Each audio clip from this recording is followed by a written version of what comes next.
আমাদের খাদিজা এডিটিং এর সকল প্রকার পার্ট গল্প দেখতে আমাদের চ্যানেলটি সাবস্ক্রাইব করে পাশে থাকা বেল আইকনটিতে ক্লিক করে অল নোটিফিকেশন অন করে দিন।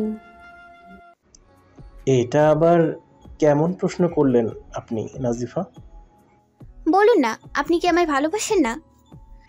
আমার শহরে আপনি ছাড়া অন্য কারো প্রবেশ একেবারে নিষিদ্ধ। এই আমিটাই তো আপনার মাঝে আজীবনের জন্য সীমাবদ্ধ। তাই আমার ভালোবাসা নিয়ে কোনো প্রশ্ন তুলবেন না নাজিফা। নাজিফা নিজের ভুল বুঝতে পারল। আসলে মেহেরাব একটু চাপা স্বভাবের, কোনো কিছু প্রকাশ করে না। তাই নাজিফার ফ্রেন্ডদের কথা মেনে নিয়ে বারবার মনের অজান্তেই মেহেরাবকে হার্ট করে ফেলে। আমি সরি মেহরাব, আপনি কি শুনতে পাচ্ছেন? আমি কি সত্যি আপনাকে আমার ভালোবাসা প্রকাশে ব্যর্থ হই নাজিফা? আপনার কেন সবসময় মনে হয় আমি আপনাকে ভালোবাসি না? আমি সরি মেহরাব, আমি সত্যি দুঃখিত। মেহেরাবের এক দৃষ্টি আকাশের দিকে তাকিয়ে থাকে, ঠান্ডা স্বরে বলে, নাজিফা, কখনো ছেড়ে যাবেন না। আমি মরণ যন্ত্রণা সহ্য করতে পারলেও আপনাকে হারানোর যন্ত্রণা সহ্য করতে পারবো না। আমি আছি মেহরাব আপনার পাশে, ছেড়ে যাব না আপনাকে। জানেন নাজিফা, মাঝে মাঝে আপনাকে খুব কাছে থেকে ছুঁয়ে দেওয়ার তৃষ্ণা জাগে, যে তৃষ্ণা খুবই প্রকট। এতটাই প্রকট যে মনে হয় আপনার ছায়া দেখে আপনার পাশে থেকে যাই, আপনাকে ভালোবেসে ছুঁয়ে দেই। সেই তৃষ্ণা এতটাই প্রকট হয় যে পুরো আমিটাকে এলোমেলো করে দেয়। নাজিফার দুই গালে লাল আভা ফুটে উঠল।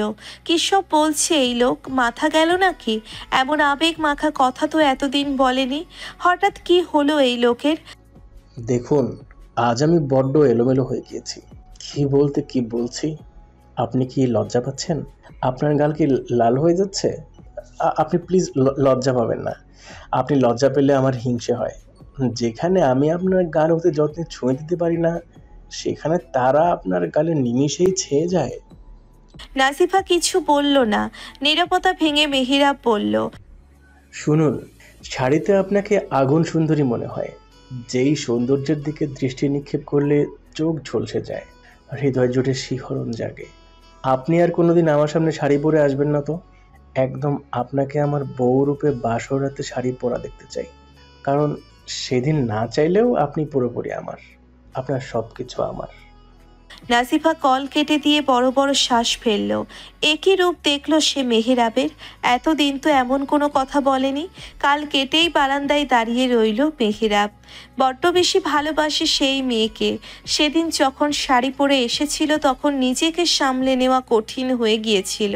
ভীষণ বাজেভাবে এলোমেলো হয়ে গিয়েছিল মেহেরাব। সেই এলোমেলো ভাব এখনও কাটেনি। কেমন সব অনুভূতি হচ্ছে। রাতের বেলা খাওয়া দাওয়া করে ঘুমানোর জন্য চুলে চিরুনি করছে নীর। নামাজের কোনো খবর নেই। খাবার খেয়ে কি কাজে যেন বাইরে গিয়েছে, এখনও ফেরেনি। ওয়াশরুম থেকে ফ্রেশ হয়ে এসে দেখে ঘড়ির কাঁটা 12টা। নীর রুম ছুঁড়ে পায়চারি করছে ও নামাজের জন্য অপেক্ষা করছে। লোকটা কোথায় গেল? এত রাত হয়ে যাচ্ছে তাও কোনো খবর নেই। বেশ কিছুক্ষণ পর নীরের ফোনে মেসেজ আসে। নামাজ মেসেজ পাঠিয়েছে, নীর নিচে চলে এসো। কিন্তু নীরের ফোনে সাইলেন্ট করা ছিল বলে নীর খেয়াল করেনি। আরও কিছুক্ষণ পর নামাজ হুট করে রুমে চলে এলো। নীরের পায়চারি করা বন্ধ হলো। নামাজ এদিক সেদিক তাকিয়ে নীরের গায়ে চাদর জড়িয়ে দিল। হুট করে কোলে তুলে নিল। নীর যেন অবাক হলো, কি করছে এই লোক? হুট করে এসেই কোলে তুলে নিল। না কোনো কিছু বলল, না কিছু শুনল। নীর দুহাতে নামাজের গলা জড়িয়ে ধরল। চোখ মুখ কুঁচকে বলল, কি করছেন আপনি? রাতের বেলা কোথায় নিয়ে যাচ্ছেন? পড়ে যাবো তো আমি। নিচে নামান আমাকে। চুপ করো জান, গেলেই দেখতে পাবে যে কোথায় যাচ্ছি। নিশ্চিন্তে থাকতে পারো, এই শক্তপোক্ত দেহের অধিকারী পুরুষটি তোমায় বহন করতে সক্ষম। রাতের বেলায় কি আপনাকে বিমরতি ধরলো নাকি? হ্যাঁ, কেউ দেখলে কি ভাবে বলুন তো? আপনি কি লাজ লজ্জার মাথা খেয়ে একদম বসে আছেন? আমি কি অন্যের বউ কোলে নিয়েছি? নিজের বউকে কোলে নিতে এত লজ্জা কিসের? উল্টো লজ্জা পেলে আমার ক্ষতি। অতি লজ্জায় দেখা যাবে বিয়ে।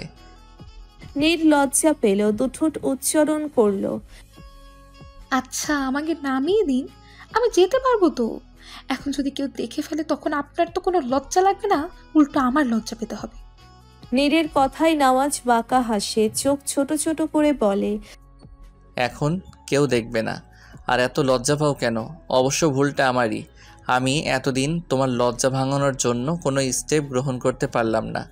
স্বামীগত দায়িত্ব পালন করলে তোমার এত লজ্জা লাগতো না। নীর লজ্জা পেল। নওয়াজ কি বলতে চাইছে তাও খুব ভালো করে বুঝলো। আর কোনো কথা বলল না। ড্রয়িং রুম পেরিয়ে বাড়ির মেইন দরজার কাছে এলো দুজনেই। পুরো বাড়ি নিস্তব্ধ। সবাই যে যার রুমের দরজার কাছাকাছি আসতেই বাড়ির দারোয়ান চাচা হেসে দিল। নীর নওয়াজকে ইশারা করলো যেন নিচে নামিয়ে দেয়, কিন্তু নওয়াজ নামালো না। চোখের ইশারায় চুপ থাকতে বলল। দারোয়ান চাচা নওয়াজকে দেখে নিজেই খুশি হলেন। কতদিন পর তিনি নওয়াজকে এভাবে দেখছেন। কত ধকল গেছে এই ছেলেটার উপর। একটা ঝড় এসে পুরো জীবনটা ছিন্ন ভিন্ন করে দিয়েছে। কত কিছুর ভেতর দিয়ে যেতে হয়েছে ছেলেটাকে। দারোয়ান চাচা তাদের বাসায় কাজ করে 10 বছর। এই 10 বছরে তিনি খুব কাছের থেকেই দেখেছেন নওয়াজকে। ছেলেটা খুব হাসি খুশি থাকতো। অতপর এই কালবৈশাখী ঝড় সবকিছু লণ্ডভণ্ড করে দেয়, ছেলেটাকে জীবিত লাশ বানিয়ে দেয়। কিন্তু আজ তিনি খুশি, ছেলেটাকে আবার আগের মতো হাসি খুশি দেখতে পাচ্ছেন। দারোয়ান চাচা ঠোঁটে হাসি ফুটিয়ে বলেন, আব্বা বৌমারে শক্ত কইরা ধরেন, আপনাকেও খুব সুন্দর লাগতাছে, সাবধানে যাইয়েন আব্বা। নওয়াজ হেসে দিল। নির্লজ্জায় নওয়াজের বুকে মাথা লুকালো। বাড়ির সীমানায় নীরকে নামিয়ে নওয়াজ বাইক স্টার্ট দিল। নীর শক্ত করে নওয়াজকে জড়িয়ে ধরল। শীতের রাত, যদিও শীত কমে গিয়েছে। হালকা হালকা ঠান্ডা বাতাস, বাইক চলছে আপন গতিতে। নীর বাইকে লুকিং গ্লাস দিয়ে নওয়াজকে দেখছে। ইস, লোকটা এত সুন্দর কেন? সব কিছু একদম পরিপাটি ও পারফেক্ট, সুপুরুষ একদম। পেটানো দেহে পরনে সাদা পাঞ্জাবি, গায়ে বরাবর কালো চাদর, চুলগুলো সেট করা, হাতে টাইটানের সিলভার ওয়াচ, ঠোঁটে সেই ভুবন ভোলানো হাসি। যদিও খুব কম সময় নওয়াজ হাসে। ইস, লোকটার জন্য সাদা রিং নিষিদ্ধ করা হোক। অসম্ভব সুন্দর লাগছে লোকটাকে। খুব বেশি স্নিগ্ধ লাগে লোকটাকে। লোকটার শরীর থেকে কেমন এক মাতানো গন্ধ ভেসে আসছে। নীরের নাকে যতবার নওয়াজের কাছাকাছি আসে ততবার এই গন্ধ নাকে ভেসে আসে। মাতানো গন্ধে নেশা ধরে যাচ্ছে নীরের। নীর নওয়াজকে আরো শক্ত করে জড়িয়ে ধরল। নওয়াজের চাওয়া পিঠা হাতে রাখে নীর। সময়টাকে উপভোগ করে। ইস, কি সুন্দর অনুভূতি। অনুভূতিগুলো প্রজাপতির ন্যায় ডানা মেলে উঠছে। সময়টা যদি এখানেই থেমে যেত, এত সুন্দর মুহূর্তকে যদি ধরে রাখা যেত। না, সময় ধরে রাখা যায়নি, কিন্তু মানুষটাকে খুব কাছ থেকে অনুভব করা যাচ্ছে।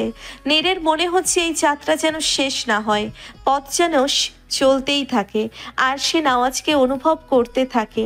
নওয়াজ বাইক চালাচ্ছে ও নীরের কর্মকাণ্ড পর্যবেক্ষণ করছে। সেও মুহূর্তটাকে উপভোগ করছে, নীরের সঙ্গ উপভোগ করছে। মনে হচ্ছে সময়টা থমকে গেলে মন্দ হতো না। ঠোঁটে হাসি রেখেই নীরের দিকে প্রশ্ন ছুড়ল, জান, ভালো লাগছে? ভীষণ ভালো লাগছে। বেশ কিছুক্ষণ পর তারা এক চায়ের দোকানে সামাল দেয়। নওয়াজ বাইক ও নীরকে একপাশে রেখে চায়ের দোকানে যায়। নওয়াজ 2 কাপ ধোয়া ওঠানো চায়ের কাপ নিয়ে এগিয়ে আসে। নীরের দিকে এগিয়ে দেয় 1 কাপ। নীর লজ্জা মাখা চোখে বলে, তালুকদার সাহেব, শুনছেন? বলুন মিসেস তালুকদার। ধন্যবাদ আপনাকে এত সুন্দর মুহূর্ত উপহার দেওয়ার জন্য। ধন্যবাদ আপনাকে। ধন্যবাদ আমার হৃদয় শহরে আপনার আগমনের জন্য। নীরের দিকে এক দৃষ্টিতে তাকিয়ে বলে নওয়াজ। নওয়াজের কথায় নীর হাসে। লজ্জা পায় নীর। গালে নিমেষেই লাল আভা ফুটে ওঠে। এদিক সেদিক তাকিয়ে চায়, চুমুক দেয়। নওয়াজ নীরের কাজে হাসে। এত লজ্জা কেন পায় এই মেয়ে? লজ্জা পাওয়ার মতো তো কিছু বলেনি নওয়াজ। নওয়াজ চায়ের কাপে চুমুক দিতে দিতে বলে, দিন খুব তাড়াতাড়ি চলে যায়, তাই না? দেখুন, আমাদের বিয়ে হওয়ার পরে কেমন করে কয়েকদিন চলে গেল। সময় খুব দ্রুত চলে যায় জান। বিয়ের পর এতদিনের মধ্যে তোমার কাছে সবচেয়ে সুন্দর মুহূর্ত কোনটিকে মনে হয়? এই যে আজ ঠান্ডায় শীতের রাতে, রাতের বেলায় আপনার সাথে বেরিয়েছি, দুজন একসাথে সময় কাটাচ্ছি। কিছু মুহূর্ত স্মৃতির পাতায় সাজিয়ে নিতে সক্ষম হয়েছি। আপনার সঙ্গ উপভোগ ও অনুভব করছি। এটি আমার কাছে সবচেয়ে সুন্দর মুহূর্ত। লজ্জা মাখা কণ্ঠে বলে নীর। নওয়াজের দিকে তাকিয়ে প্রশ্ন করে, আপনার কাছে? সেটা না হয় পরে বলবো নি। কিছু সময় অতিবাহিত করে আবার তারা বাসায় ফিরে এলো। আবার নীরকে কোলে তুলে নিল নওয়াজ। নীর না বললেও নওয়াজ শোনেনি। রুমে এসে সোজা ফ্রেশ হতে চলে গেল নীর। ফ্রেশ হয়ে বেডে শুয়ে পড়ল, তার পরপর চুমু খেলো। নীর চোখ বুঝলো আবেশে। এই লোকের ছোঁয়ায় কিছু একটা আছে যা বারবার মাতাল করে দেয় নীরকে। শরীর জুড়ে শিহরণ খেলে যায়। নীরের কানের কাছে ঠোঁট ছুঁয়ে ঠান্ডা স্বরে নওয়াজ বলে, যেদিন তোমার ওষ্ঠে আমার ওষ্ঠ মিলিয়েছিলাম, ছুঁয়েছিলাম তোমার ওষ্ঠ প্রথমবারের মতো, তলিয়ে গিয়েছিলাম অন্য এক আবেশে, সেদিন ছিল এই কয়েকদিনে কাটানো সবচেয়ে সুন্দর মুহূর্ত। যদিও তোমার সাথে কাটানো প্রতিটা মুহূর্ত সুন্দর, তবে সেদিন ছিল অন্যরকম এক মুহূর্ত, হয়েছিল অন্যরকম এক অনুভূতি। সকালবেলা ঘুম থেকে উঠে পরীর দিকে তাকালো আফরা। কপালে চুমু খেলো। সোফায় তাকিয়ে দেখতে পেল রাদীপ বসে ঘুমিয়ে আছে। আফরা ওয়াশরুমে ফ্রেশ হতে চলে গেল। ফ্রেশ হয়ে রুমে আসতেই দেখতে পেল রাদীপ রুমে নেই, হয়তো নিজের রুমে গিয়েছে। কাল রাতে পরীর জ্বর অসম্ভব রকমের বেড়ে যায়। তহুরা বেগম রাত 1টা পর্যন্ত রুমে ছিলেন। তিনি আফরার সাথে থাকতে চেয়েছিলেন, কিন্তু রাতে তার ঘুম একটু এদিক সেদিক হলে প্রেশার হাই হয়ে যায়। তাই রাদীপ ছিল রুমে। রাদীপকে আফরা বার কয়েক না করেছিল, কিন্তু রাদীপ শুনেনি। তার সাথেই ছিল। যদি আফরা বেডের পাশে বসতেই পরী নড়ে চড়ে উঠল। আফরা পরীকে কোলে তুলে নিল। এখন জ্বর একদম নেই। তহুরা বেগম হাতে রুটি নিল, নিয়ে রুমে প্রবেশ করলো। তোমার খুব কষ্ট হলো তাই না মা? না আন্টি, কষ্ট হবে কেন? আমি ঠিক আছি, আপনি বসুন আমার পাশে। আমি ভোরে নামাজ সেরে এসেছিলাম, দেখলাম তোমরা ঘুম। তুমি নাস্তাটা খেয়ে নাও মা। আন্টি, খাচ্ছি। আপনি খাবেন না? পরি কি খাবে? আমি খেয়েছি। আমি রাফিদকে খাবার দিয়ে পরের জন্য খিচুড়ি নিয়ে আসছি। তুমি নাস্তাটা সেরে নাও।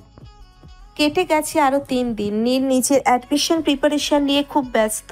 নওয়াজ নিজের কাজে ব্যস্ত, নিজের নতুন বিজনেস দিয়েছে, সেটার জন্য খুব বেশি ঝামেলার মধ্যে আছে। নীর কোচিং শেষে গাড়ির দিকে যাচ্ছে। একটু সামনে ড্রাইভার গাড়ি নিয়ে দাঁড়িয়ে আছে। নীরের হাঁটার মাঝে হঠাৎ কেউ একজন পিছন থেকে তার হাত ধরে। নীর পিছন ঘুরে তাকায়, চোখ মুখ কুঁচকে ফেলে, বিরক্তি নিয়ে বলে, কে আপনি? আমার পরিচয় কি জানা প্রয়োজন? তুমি তো নীর, তাই না? আমি নীর। আমাকে কিসের জন্য প্রয়োজন? তোমাকে প্রয়োজন নয়, তোমার খুব কাছে কেউ একজনকে প্রয়োজন। সরি, বুঝতে পারলাম না। যা বলবেন সরাসরি বলুন। আমার খুব কাছের কাকে প্রয়োজন আপনার? মেয়েটা নীরের কথায় একটু হাসি দিল। নীর বুঝতে পারলো না কে এই মেয়ে। নীর চোখ কুঁচকে বলে, যেতে হবে আমায়, হাত ছাড়ুন। উপস, সরি, ভুলে তোমার হাত ধরে ফেললাম। নীর হাত ছাড়িয়ে হাঁটা ধরলো। কি সব আজব মানুষ! এসব আজব মানুষ নীর আগে দেখেনি। কেমন চেনা নেই জানা নেই, হঠাৎ একটা মেয়ের হাত ধরে কথা শুরু করে দিয়েছে। কিন্তু চেনা বা জানা থাকলে নীরের নাম কিভাবে জানে? নীর সন্ধ্যাবেলা হুমায়ুন আহমেদের অপেক্ষা বইটি হাতে নিয়ে পড়তে বসেছে। এখন ঘড়ির টাইম 8:30। ফোনে হাত নিয়ে চিন্তা করলো নওয়াজকে কি একটা কল দিবে। নীরের ভাবনার মাঝে দরজায় খট করে আওয়াজ হয়। নীর দেখতে পায় নওয়াজ রুমে প্রবেশ করছে। নওয়াজ বড় বড় কদম ফেলে ড্রেসিং টেবিলের সামনে যায়। হাতের ঘড়ি কোনো মতে খোলে। আলমারি থেকে শার্ট ও ট্রাউজার নিয়ে ওয়াশরুমে চলে যায়। নীর অবাক হয়। এভাবে তো প্রতিদিন অফিস থেকে ফিরেই নীরকে জড়িয়ে ধরে, একটা হাসি দেয়। আজ কি হলো? এত রেগে আছে কেন লোকটা? চোখ মুখের এই অবস্থা কেন? এত রাগ কার উপর? নীরের ভাবনার মাঝে নওয়াজ ওয়াশরুম থেকে বের হয়। নীর নওয়াজের কাছে গিয়ে জড়িয়ে ধরে, মাথা বুকে ঠেকায়। ছাড়ো নীর, ভালো লাগছে না, সব সময় এমন ভালো লাগে না। বিরক্তি নিয়ে চলে নওয়াজ। নীরকে ছাড়িয়ে ডিভানের উপর বসে পড়ে নওয়াজ।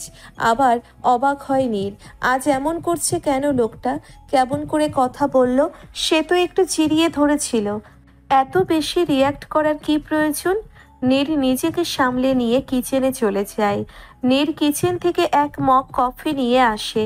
এই কফি দেখে যদি নামাজের রাগ একটু হলেও কমে। নীর রুমে এসে দেখতে পায় নামাজ রুমে নেই। বারান্দা থেকে কথার আওয়াজ আসছে। নীর কফি মগ হাতে নিয়ে বারান্দায় যায়। নীর বারান্দায় যেতেই নামাজ নিজের ফোন মাটিতে ছুঁড়ে ফেলে। হঠাৎ এমন হওয়ায় নীর অবাক হয়। নীরের পায়ে লাগে, ঠোঁট দিয়ে আর্তনাদ করে। নীর নামাজের দিকে তাকায়। কেমন ভয় লাগছে নামাজের দিকে তাকাতে। চুলগুলো এলোমেলো হয়ে আছে, চোখগুলো লাল হয়ে আছে। নীর বারান্দার টেবিলের উপর কফির মগ রেখে নামাজের কাছে যায়। আপনার কি হয়েছে? আপনি কি কোনো বিষয় নিয়ে স্ট্রেস ফিল করছেন? নীর, যাও তো এখন, আমাকে একটু শান্তিতে থাকতে দাও। আমাকে কি একটু শান্তিতে থাকতে দিবে না? চলে যাও বারান্দা থেকে, একদম চোখের সামনে থেকে দূর হও, একদম আমার পাশে পাশে যেন না দেখি। বলেই কফির মগ ছুঁড়ে ফেলে দেয় নামাজ। নীর কেঁপে ওঠে। নামাজের ঝাঁঝালো কণ্ঠ শুনে অবাক হয় নীর। চোখ দিয়ে জল গড়িয়ে পড়ে। তার কি দোষ? সে তো তেমন কিছুই বলেনি। এমন করছে কেন নামাজ? এত কথা শোনানোর কি মানে? Just go, can't you hear me? ঝাঁঝালো কণ্ঠে কেঁপে ওঠে নীর। চোখের জল যেন আরো তাল মিলিয়ে গড়িয়ে পড়ে। কান্না চেপে রুমে চলে আসে। কেমন আছেন মিস মমতাহিনা আফরা? বেশ ভালো আছি। আপনি কেমন আছেন? ভালো নেই, বুকে ব্যথা। বুকে ব্যথা তো ডাক্তার দেখান, ওষুধ খান। এখানে আমার সামনে কেন বসে আছেন? আপনাকে দেখাই তো ওষুধের মতো কাজ করে। বুকের ব্যথা কমে গিয়ে প্রশান্তি অনুভব হয়। আপনি কি আপনার সাথে ফ্লার্ট করছেন? ভুলে যাচ্ছেন আমি আপনার বোনের মতো? আপনি আমার বোন নয়। না, আপনি আমার বোনের মতো। কি বলবেন তাড়াতাড়ি বলুন। দেখুন পরি, আপনাকে ভীষণ ভালোবাসা। আমিও আপনার চোখে পরির জন্য ভালোবাসা দেখেছি।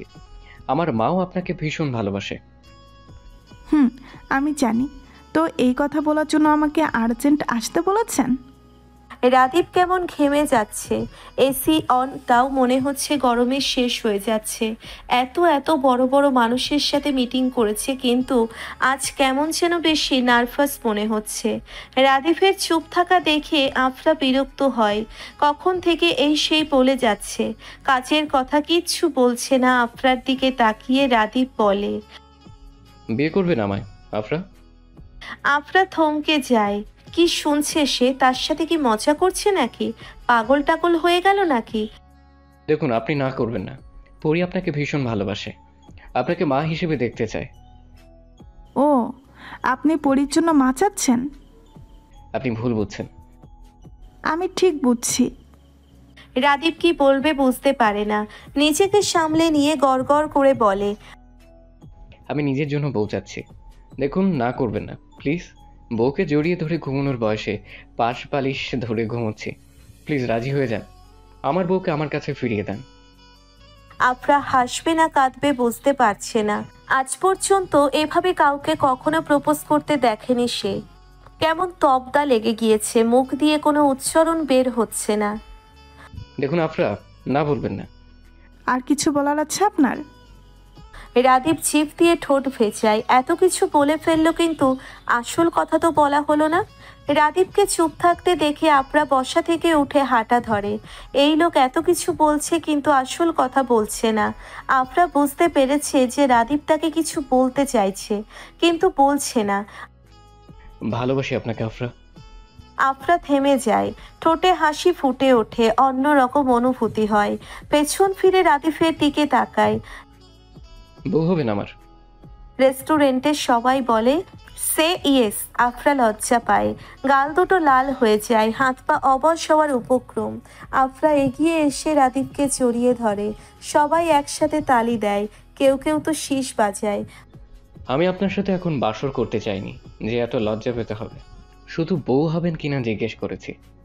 আফরা কিছু বলে না। রাদীপের ফিসফিস করে বলা কথা কানে যেতেই আরো লজ্জায় আড়ষ্ট হয়। আমার প্রশ্নের উত্তর দিন আফরা। কি স্পষ্ট করে বলুন। আপনি বুঝে নিন, আমি বলতে পারবো না। রাদীপ হাসে। বেশ কিছুক্ষণ পর রেস্টুরেন্ট থেকে বের হয় দুজনে। রাদীপ আফরাকে বাসায় ড্রপ করে। আফরাকে ডাক দেয়, কিন্তু আফরা কোনো হুঁশ নেই। রাদেব ঠোঁটে হাসি ফুটিয়ে বলে, কি ভাবছেন আফরা? আমার কাছে থাকতে চাইছেন তাই না? একটু ধৈর্য ধরেন বউ, কয়েকদিন পর আপনাকে আমার সাথে নিয়ে যাব। চুপ করুন, আমি কিছু ভাবছিলাম বলেই খেয়াল করিনি। তুমি এতটা ফার্স্ট, তুমি এখন থেকেই বাসর নিয়ে ভেবে ফেলেছ? আসো, আজ বাসর ঘরের প্রথম স্টেপ পূরণ করে দেই। চুপ করুন রাদিফ। বলেই আফরা দেয় এক দৌড়। তার দৌড় দেখে রাদীপ হেসে দেয়। বারান্দায় দাঁড়িয়ে অন্ধকার আকাশের দিকে তাকিয়ে আছে নীর। মনের আকাশে মেঘ জমেছে, চোখের কোণে জল টইটম্বুর হয়ে আছে। অবশ্য বার কয়েক জল গড়িয়ে পড়েছে। ভীষণ খারাপ লাগছে, কেমন যেন দম বন্ধ লাগছে। ছোটবেলা থেকে নীর নিজেকে সামলে নেওয়া শিখেছে, কিন্তু একমাত্র বাবা কিছু বললে তখন সে আর নিজেকে ধরে রাখতে পারতো না, অভিমান হতো। অবশ্য বাবাকে সে খুব ভালোবাসে। বাবা কিছু বললে মুখ ফোলাতো, রাগ করত। বাবার সাথে ছিল তার রাগ অভিমানের খেলা। বাবা ছেড়ে যাওয়ার পর সেই জায়গা দিয়েছে নওয়াজকে। তাই তো নওয়াজের একটু বকাতে যেন অভিমান হয়, কান্না পায়, সব কিছু বিষাদ লাগে। নোনা জলে ভিজে যায় চোখখানা, মনের মধ্যে চাপা কষ্ট হয়। এই যে নওয়াজ তাকে বকা দিল, এমন করে বকা দিল যেন নীর কোনো বড় অপরাধ করেছে। নীর তো তেমন কিছুই করেনি। অবশ্য নীর এটাও জানে যে নওয়াজ একটু পর এসে আবার তাকে সরি বলবে, কিন্তু না, এইবার শুধু সরি বলুক। নীর তা অ্যাকসেপ্ট করবে না, বকবে আবার সরি বলবে, তা তো চলবে না। এবার নীর মাফ করবে না, কোনো মতেই নীর কথা বলবে না এই লোকের সাথে। বড্ড বেশি কষ্ট দিয়েছে এই লোক নীরকে। নীরের ভাবনার মাঝে জামার ভেতর কারো ঠান্ডা হাতের স্পর্শ পায়। কেঁপে ওঠে নীর, হাতের স্পর্শ চেনা তার। দাঁত দিয়ে ঠোঁট কামড় ধরে। নীর কাঁধে কারো উষ্ণ ঠোঁটের ছোঁয়া পায়। বুকের ভেতর অসম্ভব রকম দ্রিম দ্রিম শব্দ হয়, শরীর জুড়ে কম্পন ধরে। কি আছে এই লোকের স্পর্শে, কেমন যেন লাগে নীরের নওয়াজের ছোঁয়ায়। অন্যরকম অনুভূতি কাজ করে, শরীর জুড়ে শিহরণ খেলে। জান, আই এম সরি। নীর নওয়াজের হাত ছাড়িয়ে পা আগে বাড়ায়। এত সহজে মাফ করবে না, বকা দিবে আবার সরি বলবে, তা তো চলবে না। নীরের ভাবনার মাঝে নীরকে হ্যাচকা টানে নিজের সাথে মিশিয়ে নেয় নওয়াজ। নীরের কোমর জড়িয়ে ধরে এক হাতে, অন্য হাতে বারান্দায় লাইট অফ করে দেয়। নীর অভিমানী কণ্ঠে বলে, কি চাই আপনার? ছাড়ুন আমাকে। তোমাকে চাই, আই নিড ইউ ব্যাডলি জান। নীর কেঁপে ওঠে, ঠোঁট অনবরত কাঁপছে, নিঃশ্বাস কেমন ঘন হচ্ছে। নওয়াজের উষ্ণ নিঃশ্বাস নীরের গলায় পড়ছে। নীরের কেমন অনুভূতি হচ্ছে। আমি খুব বেশি সরি জান, প্লিজ মাফ করে দাও আমায়। নওয়াজের কথায় নীরের চোখ দিয়ে জল গড়িয়ে পড়ে, অন্যদিকে মুখ ফিরিয়ে নেয়। নওয়াজ বুঝতে পারে বউ আজ ভীষণ অভিমান করেছে, আর করবে নাই বা কেন। দোস্ত নওয়াজের, শুধু শুধু মেয়েটাকে এত কথা শোনালো, অন্যের রাগ নীরের উপর ছাড়লো। নওয়াজ নীরের দুই গালে হাত রাখে, নিচের দিকে নীরের মুখ ফিরায়, নীরের দৃষ্টিতে নিচের দিকে। নওয়াজ নীরের গালে চুমু খায়। নীর কোনো কথা বলে না। নওয়াজ নীরকে ছেড়ে দিয়ে কান ধরে উঠবোস করে। নীর বাঁকা চোখে নওয়াজের দিকে তাকায়, নওয়াজের কর্মকাণ্ড পর্যবেক্ষণ করে। নওয়াজের কাজে যেন অভিমানগুলো গলে যায় নীরের। মনে মনে হাসি পায়। আসলেই নারী তার প্রিয় মানুষের সাথে বেশি সময় অভিমান করে থাকতে পারে না। নারী একটু আদর চায়, একটু যত্ন চায়, আর চাই একটু ভালোবাসা। এগুলো পেলেই নারী মন শান্তি। এই যে নওয়াজের কাজে নীরের কমে যাচ্ছে, ঠোঁটের কোণে হাসি ফুটে উঠছে। নীর এক দৃষ্টিতে নওয়াজকে পরখ করে। নওয়াজ ঠোঁট উল্টে বাচ্চাদের মতো করে, উঠবোস করতেই থাকে। ঠোঁট উল্টে নীরকে বলে, জান আমি সত্যি সরি, আর হবে না এমন, প্লিজ মাফ করে দাও। তোমার একমাত্র স্বামীকে ক্ষমা করে দাও, কথা দিচ্ছি আর এমন হবে না, please please please, I am sorry জান। নীরের অভিমান যেন আরো গলে যেতে থাকে। ঠোঁটের কোণে হাসি ফুটে ওঠে, মুখ ভার করে বলে, এক শর্তে মাফ করব। কি শর্ত জান? আমাকে আর এভাবে কষ্ট দেওয়া চলবে না। আপনি বোঝেন না? আপনি বকা দিলে আমি কষ্ট পাই। নওয়াজ নীরের কাছে যায়, নীরের হাত শক্ত করে ধরে, হাতের উল্টো পিঠে চুমু খায়, আকুল কণ্ঠে বলে, সরি জানা, আমি প্রমিস করছি আর এমন হবে না। একটা কারণে তখন মাথা খারাপ ছিল, তাই এমন হয়ে গেছে। তোমাকে আর বকা দিব না। I am really very sorry. সত্যি সরি আমি। নীর ঠোঁটে হাসি ফুটিয়ে নওয়াজকে জড়িয়ে ধরে। নওয়াজ নীরের কপালে চুমু খায়, দুই হাতে জড়িয়ে ধরে নিজের বউকে, নীরের কোমর চড়িয়ে একটু উঁচু করে। কি করছেন? করলেই দেখতে পাবে। বলেই নীরের ওষ্ঠে ওষ্ঠ মিলিয়ে দেয় নওয়াজ। ছোঁয়া যেন গভীর থেকে গভীর হতে থাকে। নওয়াজের হাতের অবাধ্য স্পর্শ আরও অবাধ্য হতে থাকে। নীর নওয়াজের চুল খামচে ধরে, আবেশে চোখ বন্ধ করে নেয়। বেশ কিছুক্ষণ পর নীর ছুটোছুটি করতে থাকে। নীরের যেন দম বন্ধ হয়ে আসছে। নওয়াজ বিরক্ত হয়, দু ঠোঁটে উচ্চারণ করে, জান, just enjoy the moment, just feel it. বলেই আবার নীরের ওষ্ঠ চেপে ধরে। দীর্ঘ চুম্বনের পর ছেড়ে দেয়। নীরের কপালে কপাল ঠেকায়, নেশা মাখা কণ্ঠে বলে, নীর, আজ যদি তোমাকে চাই তবে কি খুব অপরাধ হবে? তোমাকে চাই আমার নীর, খুব গভীরভাবে চাই। যতটা গভীর হলে তোমার শরীরের প্রতিটা লোমকূপে আমার ছোঁয়া মিশে যাবে। নীরের যেন হাত পা অসাড় হয়ে যাচ্ছে, ঠোঁট দিয়ে কোনো কথা বের হচ্ছে না, মস্তিষ্ক শূন্য মনে হচ্ছে। নীর নওয়াজের বাঁধন থেকে নিজেকে ছাড়িয়ে পা চালিয়ে রুমে চলে আসে, কিন্তু বেশি দূর যেতে সক্ষম হয় না। পেছন থেকে হাঁচকা টানে নওয়াজ নীরকে নিজের সাথে মিশিয়ে নেয়। নীরের পিঠ গিয়ে ঠেকে না চাওয়া বুকে। নওয়াজ নীরের ঘাড়ে ছোট ছোট চুমু খায়, নীরের ঘাড়ে নাক ঘষে, মোহগ্রস্ত কণ্ঠে বলে, তোমাকে গভীরভাবে ছুঁয়ে দেওয়ার আকাঙ্ক্ষায় ভেতরটা জ্বলছে, অন্তর পুড়ছে ভীষণ বাজেভাবে। ভেতর ভেতর ভূমিকম্পের ন্যায় কম্পন স্মৃতি হচ্ছে। নীর কিছু বলে না, কি বলবে ভাষা খুঁজে পাচ্ছে না, ঠোঁট দিয়ে কোনো কথা বের হচ্ছে না। সে নিজেও কেমন ঘোরে চলে যাচ্ছে, নিজেও অদ্ভুত রকমের অনুভূতি অনুভব করছে। শ্বাস প্রশ্বাস ঘন হয়ে যাচ্ছে। নীর, তুমি হচ্ছ আমার জীবনে গ্রীষ্মের ঠাটা পড়া রোদে এক পশলা বৃষ্টির ন্যায়। তোমাকে গায়ে মাখার সুযোগ কি দেবে আমায়? নীরকে নিজের দিকে ঘুরাই নওয়াজ, নীরের কপালে কপাল ঠেকিয়ে বলে ওঠে। নওয়াজের উষ্ণ নিঃশ্বাস নীরের মুখের উপর আছড়ে পড়ছে, মন মস্তিষ্ক যেন অজানাই তলিয়ে যাচ্ছে। নীরের চুপ থাকা দেখে নওয়াজ বলে ওঠে, জান, give me a chance to feel you closely.